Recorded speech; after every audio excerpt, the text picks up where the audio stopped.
Nighttime doesn't shut your circulation down completely. It thins it out. Somewhere between 2 and 4 in the morning, your blood flow hits its lowest trough of the 24-hour cycle. Heart rate eases, blood pressure slides down, and the tiny capillaries that feed your hands, feet, and calves get the poorest supply of the entire day. For people past 50, that nightly dip becomes a quiet opponent. You feel it as hands that wake up numb and need shaking to come back to life, feet that stay icy even under thick blankets, calf spasms that jolt you awake and force you to brace the mattress until the cramp lets go. Many clinicians write this off as normal aging. It isn't. Before we go further, drop a comment with your age and whether your feet stay cold at night. I personally read them. Let me tell you about one of my patients, a 70-year-old former school teacher. He walked daily, ate reasonably well, and still woke up every night around the same hour with a violent calf cramp that yanked him out of deep sleep. His wife joked it looked like he was getting shocked. He saw his GP blood pressure was normal. Cholesterol was fine. A Doppler study showed clear arteries. The advice was try magnesium, stretch before bed. He followed it for months.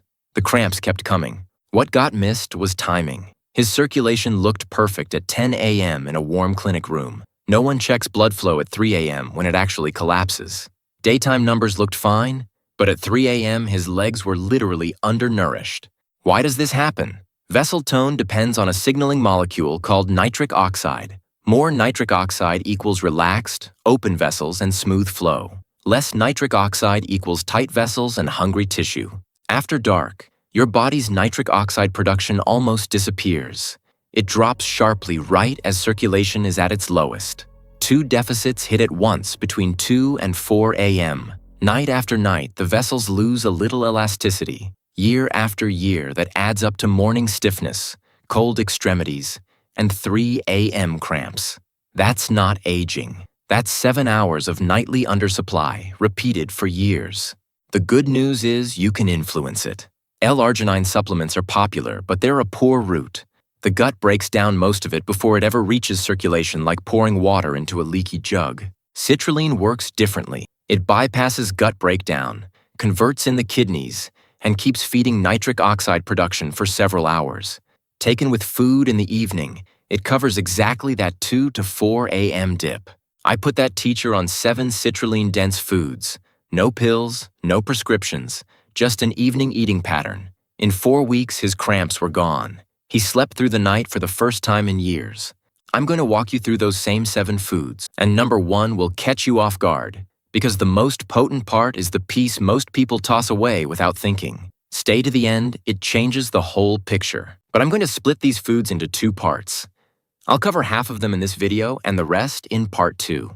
Number 1, watermelon. The word citrulline itself comes from citrullus, the Latin name for watermelon, because scientists first discovered this amino acid in watermelon back in 1914. This food isn't just on the list. This food named the compound. The red flesh of watermelon contains between 1.5 and 3.5 milligrams of citrulline per gram, the highest of any common food you can buy.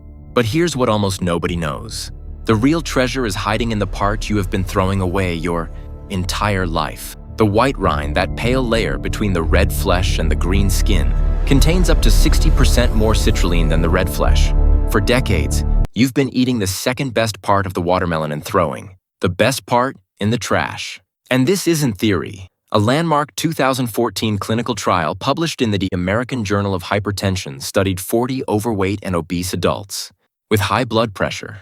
Participants consumed watermelon extract, providing 6 grams of citrulline and L-arginine daily for 6 weeks. The results: aortic systolic blood pressure dropped by an average of 7 millimeters of mercury, and arterial stiffness decreased by 15%. 15% less stiffness in 6 weeks from a fruit that costs less than $5. How to use it: eat 1 to 2 cups of watermelon and include the white rind. Blend it into a smoothie with the flesh. Dice it into a salad, or simply cut closer to the skin than you normally would. Have it 1 to 2 hours before bed, so the citrulline is converting and feeding nitric oxide production right as you enter that 2 to 4 a.m. window. Number 2, cucumber. Cucumber is quite possibly the most underestimated food in the entire world. People treat it like crunchy water, a garnish, a diet filler. Wrong. Cucumber is a cucurbit, a direct family member of watermelon, and it delivers genuine citrulline with almost nothing else attached. A full cup has 0 grams of sugar and about 16 calories. Compare that to a cup of most fruits at 9 or more grams of sugar. For anyone watching blood sugar, which, after 50, should be everyone, cucumber is the cleanest citrulline delivery system that exists. 0 sugar, real citrulline, costs less than $1. And nobody thinks of it as a blood flow food. How to use it. 1 full cucumber, sliced, with the skin on the skin. Holds extra nutrients about an hour before bed. Add a pinch of salt if you like. The water and mineral combination supports blood volume. Overnight. So why isn't it number 1?